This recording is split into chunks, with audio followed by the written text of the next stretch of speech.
pressure rather than exerting it, and that is not what this T1 team does, right? Like, it's the bottom lane that is taken down to about half health, slowed, but isn't going to get knocked up, as there's the flash, but Vista, that's just, you're never going to be safe there, and that's first blood going to T1. Owner picks it up, and the You have to move away from this huge voyage to the right side there, which makes him vulnerable as Dudu. Yeah, he's in the mist as the needlework's coming out. He wants to try and find this. The ghost has been popped as now Zeus, doesn't find the shock blast that would have been the solo kill, and instead Dudu picks it up. You can see how frustrating of this time around, as they have a better setup here as well on the Rift Herald. Dudu still catching a wave, very slow to rotate.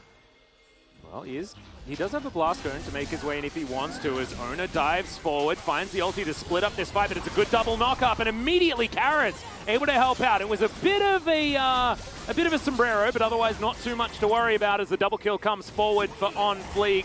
Carrier now diving onto Vista. Once again, he avoids the knock-up, and Carrier with the Devourer available, but is he able to save the Xin Zhao? The answer is absolutely, as he gets a gigantic... A little bit wishy-washy how they want to do this. Yeah, he does have himself an orb, as now Ona could be in trouble. Gravity field goes down, and that is going to be Shirley diving into the turret, but it's On Fleek trying to get out, and Gumayushi's here in the nick of time to grab that kill. Good shockwave is going to connect onto Faker, and he'll go down for the 1-for-1 right now.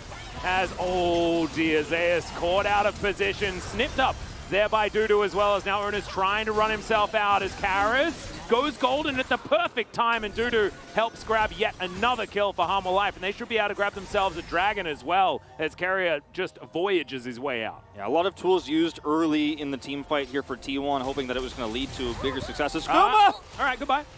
Gale forces up, and he's going to grab a kill there. And T1, can they defend? This tower is very, very low. Faker over to the side. That's a great knock-up as the shockwave is going to connect, but only onto Carrier. He eats the gray health and is going to fall down, but now the Chaos Storm as Faker flashes on in. Karis is not going to survive this one. On Fleek doing his best to try and do the same as the curtains have been called. On Fleek, will he have another flag and drag is kind of the question here, as we've traded 1-for-1 so far. As that was a very strange interaction, but that's fine. Death Ray is going to connect, and Faker makes the trade better for T1. Fleek going to dive forward. Ona, wind becomes lightning, is now Dudu fighting Zeus and losing. Just gets solo killed by the late game chase. Not something I was expecting to say, as the orb comes in, slows down Ona with the dissonance. As now Faker lying in wait. The Cataclysm is going to be used as the shockwave pulls him back.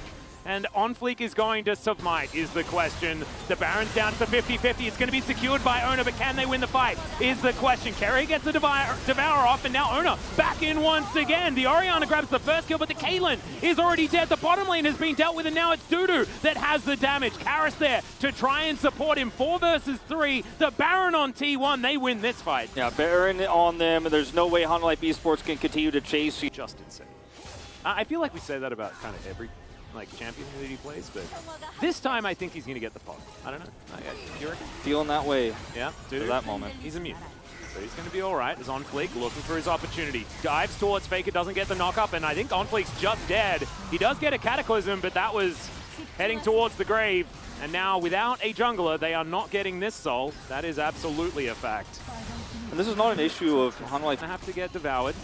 And Carrier's going to walk this one out. Ona now finds himself in the company of 4 members. Make that 5, as, they try and give the kill to Samdi, and he's able to pick that one up. So, On Fleek throws himself into T. Rush this down. They might end up being a 50-50 on this. They might lose both. They should be able to get this, as the teleport immediately comes in. Okay, that is going to be the Baron secured, and the Shockwave does absolutely nothing. Ona now splits up this fight as best he can, as Carrier finds himself on the wrong side of the fight.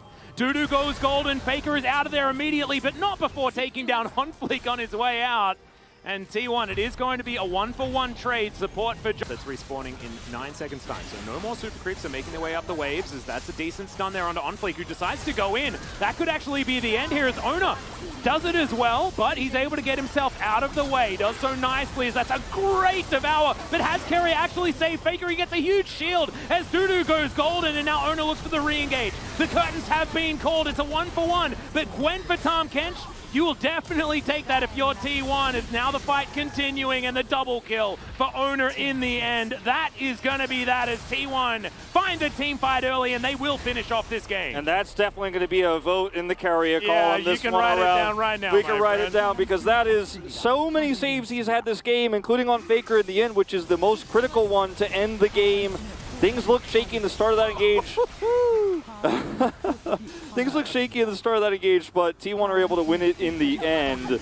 Oh man, that was definitely a slow burn, but in the end, T1 are going to be able to pick up the win. Nexus goes down. Harmalife Esports, as per usual, made them work for it, but this time the curse is not going to strike. And I think a lot of people might look at this and go, "Oh, I'm worried because T1 struggled in a 3-game series against Harmalife Esports. Will they be able to beat Gen G?" I think what we saw was T1 give Zeri over, then play into a Caitlyn bot lane,